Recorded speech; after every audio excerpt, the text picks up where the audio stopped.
You mentioned environmental exposure to a lot of these things that brings microplastics into the conversation. And I've talked about this recently with Dr. Will Bolsowitz and Brenda Davis, Dr. Hannah Kaliova, one of our researchers here, our lead researcher at the Physicians Committee. And microplastics are becoming an increasingly large problem. From your point of view, how detrimental are these to our health right now, Dr. Fuhrman? They're significantly detrimental to our health. And we have more microplastics in the soil, which means that you're getting them in the food as well. Even in the carrots and the vegetables, you're getting toxins in it. So we're contaminating the earth.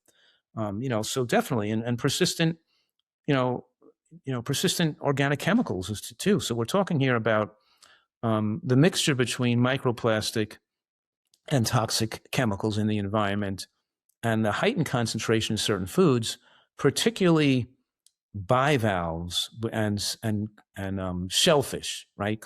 Lobster, and of course, bivalves are clams, oysters, scallops, and mussels, right? Those four foods, because they're bottom feeders, and we dump garbage in the ocean, and of course we get algae overgrowth in inland lakes and the coastal waterways, which then develop a lot of bacteria in the water, the spironobacteria that create a poison called BMAA, which filters down and gets stuck in those seafood at the bottom too. So I'm saying it's a kind. And people eat smaller fish like sardines, but they eat the plastic in their digestive tract. So it's a combination of plastic, pesticides, toxins, and certain growth of algae that create toxins for humans, that are seeing a spike now in Parkinson's disease, ALS, and also living near a golf course with the weed killers.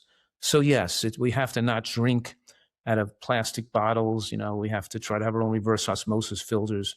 We try to eat organically more than ever. We kind of look for regenerative organic agriculture, where they're paying attention to what they put in the soil. And we have to stay away from toxic, contaminated seafood and things. So yeah, it takes a little and more of an effort to stay healthy in the modern world, Absolutely. And it kind of gets me to wondering, and all we can do here is just offer a hypothesis, because I don't know that there's a clear-cut answer. But we see this boom in chronic disease that coincides, a lot of these rises, with the evolution of the standard American diet to high fat, lots of takeout, lots of processed foods, which inherently come with a lot of toxins, but then they're also packaged again in plastics. And I'm just wondering, like, how much of our health crisis is due to the food itself? How much is due to environmental things like plastics and toxins and things like that? Is it even possible to say, well, 60% toxins, 40% food, or vice versa? Like, is that just too big of a question right now? Impossible to answer that question. Yeah. Yeah. I would think, though, from my lay perspective, it's all kind of working together. And that's why we've got this perfect storm of a health crisis. And you can't give exact numbers, obviously, but I think that none of it is giving us, or none of it is doing us any big favors. You know what I mean? Yeah, but you're right. When you buy, fast food and processed foods, you're getting more plastic and more toxins, definitely. Even Yeah. taking like coffee and pouring it into a cardboard cup, the cardboard cup is lined with plastic. And part of that plastic is melted when they put the hot coffee inside. So when people go to like Starbucks, they're drinking down plastic in their hot beverages.